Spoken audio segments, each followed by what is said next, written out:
Hi friends, Karthik தீபம் சீரியல்லேருந்து சூப்பரான ஒரு ப்ரோமோ வந்திருக்கு. நம்ம அதை பற்றி தான் இந்த வீடியோக்குள்ளே பார்க்க போகிறோம். வாங்க நம்ம வீடியோக்குள்ளே போகலாம். கார்த்தி ரேவதி சேர்ந்து கலசத்தை எடுத்துகிட்டு வந்துருந்தாங்க. இதை பார்த்ததுமே சாமுண்டீஸ்வரி ரொம்பவே சந்தோஷப்பட ஆரம்பிச்சிருந்தாங்க. இந்த கலசை நீங்கள் எங்கேருந்து எடுத்துகிட்டு வந்தீங்க அப்படின்னு சொல்லி கேட்கும்போது, இப்போ அதை பற்றி பேசலாம் நேரம் இல்லை, ஏன்னா ஊர்க்காரங்க எல்லாம் நம்ம வீட்டுக்கு வந்துட்டு இருக்கிறாங்க, அதனால் அப்புறமா இதை பற்றி தெரிஞ்சுக்கிடலாம். முதல்ல ரேவதி, நீ இந்த கலசத்தை எடுத்துகிட்டு கொண்டு போய் பூஜை ரூமில் கொண்டு வை அப்படின்னு சொல்லவும், உடனே பார்த்தோம்னா ரேவதி கலசத்தை எடுத்துக்கொண்டு பூஜை ரூமில் வைக்கிறாங்க. இங்கே அவங்க சந்திரகலாவை தான் காட்டுறாங்க. இவன் கலசத்தை எப்படி இங்கே கொண்டுட்டு வந்தான், இவன் எடுத்துகிட்டு வர மாட்டான், இதை வச்சு இவனை வீட்டை விட்டு நம்ம அனுப்பி விட்டலாம்னு சொல்லிட்டு நம்ம ஒரு பிளானை போட்டோம். ஆனால் இவன் கலசத்தை எடுத்துட்டு வந்துட்டானே அப்படின்னு சொல்லிட்டு சந்திரகலா அவங்க ரொம்பவே குழப்பத்தோடு இருக்கிறாங்க. இவன் கலசத்தை எடுத்துட்டு வந்துட்டோம்னா அப்போ நம்மளை பற்றின உண்மையெல்லாம் தெரிஞ்சிருக்குமோ அப்படின்னு சொல்லிட்டு சந்திரகலா அவங்க கார்த்தி திரும்பி பார்க்கவும், கார்த்தி சந்திரகலா பார்த்து முறைச்சு பார்த்துட்டு இருக்கிறாங்க. இதை பார்த்துட்டு இவனுக்கு நம்மளை பற்றி ஏதோ ஒன்று தெரிஞ்சிருக்கு அப்படின்னு அவங்களுக்கு உண்மை தெரிஞ்சிருச்சுது. அடுத்துங்க பார்த்தோம்னா ஊர்க்காரங்க எல்லாருமே அவங்க சாமுண்டீஸ்வரியோட வீட்டுக்கு வரவும், சாமுண்டீஸ்வரியா அவங்கள வாங்க அப்படின்னு சொல்லிட்டு வரவே இருக்கிறாங்க. அப்போ ஊர்க்காரங்க எல்லாருமே சொல்றாங்க, கலசத்தோட நம்ம இங்கிருந்து கிளம்பலாமாமா அப்படின்னு சொல்லி கேட்கும்போது, தாராளமா நம்ம கிளம்பலாம், ரேவதி நீ போய் கலசத்தை எடுத்துட்டு வா பூஜை ரூம்ல இருந்து அப்படின்னு சொல்லவும், அப்போ எல்லாருமே பூஜை ரூமுக்குள்ள போறாங்க. போயிட்டு உங்க கலசத்தை எடுத்துட்டு வருவோம்.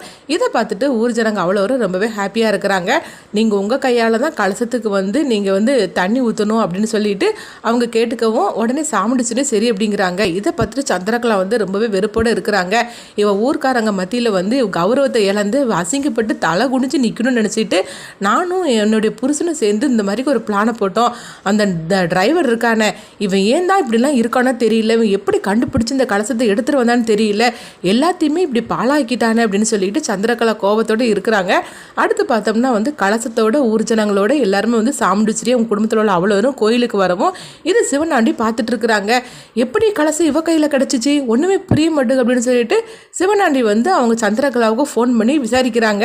கலசம் எப்படி கிடச்சிச்சு, அதுதான் நம்ம எடுத்துட்டோமே அப்படிங்கும்போது, ஆமாங்க நம்ம ரெண்டோரும் போட்ட பிளான் எல்லாமே இந்த டிரைவர் சொதப்பிட்டான், சொல்ல போனாக்கி நம்ம போட்ட பிளான் கரெக்டாக தான் போச்சுது, ஆனால் இவன் எப்படி இங்கேருந்து எடுத்துகிட்டு வந்தான்னு தான் எனக்கு தெரியல, இப்போ என்ன பண்ணுறதுக்கு தெரியலையே, இவன் ஊர் ஜனங்க மத்தியில் தலை குனிஞ்சு நிற்பான்னு சொல்லி நம்ம பிளானை போட்டான், ஆனால் இந்த மாதிரிக்கு நடந்து போச்சுது அப்படின்னு சொல்லவும், உடனே சிவனாண்டி அவங்க கார்த்தி போட்டு திட்ட ஆரம்பிச்சிருந்தாங்க. அப்போ சந்திரகலா சொல்கிறாங்க, அது மட்டும் இல்லைங்க, இந்த கலசத்தை இவன் கண்டுபிடிச்சு கொண்டுட்டு வந்திருக்கானா, அப்போ என்னை பற்றின உண்மையும் உனக்கு தெரிஞ்சிருக்கும்ல, அதுதான் எனக்கு ரொம்பவே குழப்பமாக இருக்குது அப்படிங்கவும், அப்போ சிவனாண்டி சொல்கிறாங்க, ஆமாம் கண்டிப்பாக அவனுக்கு உன் மேலே சந்தேகம் வந்திருக்கும், அதனால அவங்ககிட்ட நீ ரொம்ப எச்சரிக்கையாக இருக்கணும் அப்படின்னு சொல்லவும், எனக்கு என்னமோ இவனை பார்த்தாலே இப்போ கொஞ்சம் பதட்டமாக இருக்குது, எவ்வளோ சீக்கிரம் இந்த வீட்டை விட்டு அனுப்ப முடியுமோ அனுப்பிடணுங்க அப்படிங்கும்போது, அதுக்குத்தானே நம்மளும் எல்லா முயற்சி பண்ணிட்டு இருக்கிறோம், ஆனால் எல்லாமே இந்த மாதிரி நடந்து போச்சுதே, சரி நம்ம ரொம்ப நேரம் பேச வேண்டாம் அப்படின்னு சொல்லிட்டு ஃபோனை வச்சுருந்தாங்க. அடுத்து பார்த்தோம்னா ஊர் ஜனங்க எல்லாருமே சாமுண்டீஸ்வரிட்ட சொல்கிறாங்க, அம்மா நீங்கள் தான் உங்கள் கையால்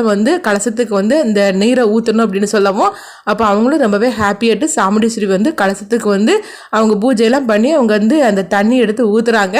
ஊர் ஜனங்க அவ்வளோரும் ரொம்பவே சந்தோஷப்பட்டு சாமி கும்பிடவும், இதை பார்த்துட்டு சாமுண்டீஸ்வரியோட பொண்ணுங்க எல்லாம் ரொம்பவே ஹாப்பியாக இருக்கிறாங்க. அப்போ கார்த்தியும் அவங்க சாமுண்டீஸ்வரி இந்த மாதிரிக்கு ஒரு கௌரவம் கிடச்சிருக்கு, சரி நம்ம அத்தைக்கு கௌரவ குறைச்சல் இல்லாமல் நம்ம இப்படியே பண்ணிட்டோம், சந்திரகலாவால் என்னெல்லாம் நடந்திருக்கும் அப்படின்னு சொல்லிட்டு அவங்க கார்த்தி சந்திரகலாவை நினச்சிட்டு இருக்கிறாங்க. அடுத்தவங்க பார்த்தோம்னா சாமுண்டீஸ்வரி பூஜையில் நல்ல மாதிரிக்கு முடிச்சிருந்தாங்க.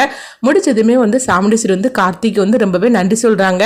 டிரைவர் நீங்கள் மட்டும் இல்லைன்னா நான் கூனிக்கு உருகி நான் அவமானப்பட்டு நின்றுருப்பேன், இன்னைக்கு நான் இந்த அளவுக்கு கௌரவம் எனக்கு ஊர் ஜனங்க கொடுத்துருக்காங்கன்னா அதுக்கு நீங்கள் தான் காரணம் அப்படின்னு சொல்லவும், இதை கேட்டதுமே ரேவதி சொல்கிறாங்க, நான் தான் சொன்னோம்லாமா டிரைவர் மேலே எந்த தப்புமே கிடையாது அப்படின்னு, ஆனால் நீங்கள் எல்லாருமே கேட்கல அப்படின்னு சொல்லும் போது, அப்போ சாமுண்டீஸ்வரி மற்ற பொண்ணுங்களும் கார்த்திகிட்ட மன்னிப்பு கேட்குறாங்க, எங்களை மன்னிச்சிருங்க, நாங்களும் உங்களை தப்பாக புரிஞ்சுக்கிட்டோம், அவசரப்பட்டுட்டோம் அப்படிங்கும்போது, உடனே ரேவதி சொல்கிறாங்க, அன்னைக்கு நிச்சயார்த்தத்தில் இந்த மாதிரி ஏதோ ஒரு தப்பு நடந்திருக்கு, ஆனால் இன்னைக்கு கண்டுபிடிச்ச மாதிரிக்கு கண்டிப்பாக டிரைவர் அதையும் கண்டுபிடிச்சு உங்கள்கிட்ட சொல்லுவார், அவர் மேலே எந்த தப்புமே கிடையாதுன்னு இப்போ மாதிரி எல்லாரும் நம்புங்க அப்படிங்கவும், உடனே சந்திரகலா சொல்கிறாங்க, ஆமாம் ஏதோ இந்த கலசத்தை மட்டும் இந்த இடம் எடுத்துகிட்டு வந்துட்டேன், அதுக்காக நீ எல்லாமே அவன் ரொம்ப நல்லவன் சொல்லிட்டு இருக்காது அப்படின்னு சொல்லும்போது, உடனே சாமுண்டீஸ்வரி சொல்கிறாங்க, சந்திரகலா நீ கொஞ்சம் அமைதியாக இரு, பெசாம இரு அப்படிங்கிறாங்க. அடுத்து பார்த்தோம்னா எல்லாருமே வந்து சாமி கும்பிட்றதுக்காக உள்ளே போயிருந்தாங்க. அப்போ கார்த்தி வந்து சந்திரகலாட்ட சொல்கிறாங்க, நீங்கள் என்னெல்லாம் பண்ணிட்டு இருக்கீங்கன்னு எனக்கு தெரியும் அப்படிங்கிறாங்க. இதை கேட்டதுமே சந்திரகலா அதிர்ச்சி அடைகிறாங்க. இந்த கலசத்தை வந்து எடுத்துகிட்டு போக சொன்னது நீங்கள் தானே, எதுக்காக இந்த மாதிரிக்கு பண்ணினீங்க? அப்போ உங்கள் அக்கா கூட இருந்துக்கிட்டே நீங்கள் வந்து துரோகம் பண்ணிட்டு இருக்கிறீங்களா அப்படின்னு சொல்லி கேட்கவும், இதை கேட்டதுமே சந்திரகலா அதிர்ச்சி அடைகிறாங்க. என்ன சொல்கிற, தேவையில்லாமல் ஏமலை பழி சுமத்திட்டு இருக்கிறியா என்ன? ஒன்றை வேணா எல்லாருமே நம்பலாம், ஆனால் நான் உன்னை நம்ப மாட்டேன். நீயே கலசத்தை எடுத்து ஒழிச்சு வச்சுக்கிட்டு இப்போ என்னன்னா நல்லவங்கனாக்க நடிச்சிட்டு இருக்கிறியா அப்படிங்கவும் உடனே காத்து சொல்கிறாங்க, நீ இந்த அளவுக்கு துரோகம் பண்ணுவ இந்த வீட்டுக்குள்ளே இருந்துக்கிட்டேன்னு சொல்லி நான் கொஞ்சம் கூட எதிர்பார்க்கவே இல்லை. உன் பின்னாடி ஏதோ ஒரு தப்பு இருக்குது, அது கண்டிப்பாக நான் சீக்கிரத்திலே கண்டுபிடிச்சி காட்டுதான் பாரு அப்படின்னு கார்த்தி வந்து சந்திரகலாட்ட சொல்கிறாங்க. அடுத்து என்ன நடக்கும் நம்மளும் வெயிட் பண்ணி பார்க்கலாம்.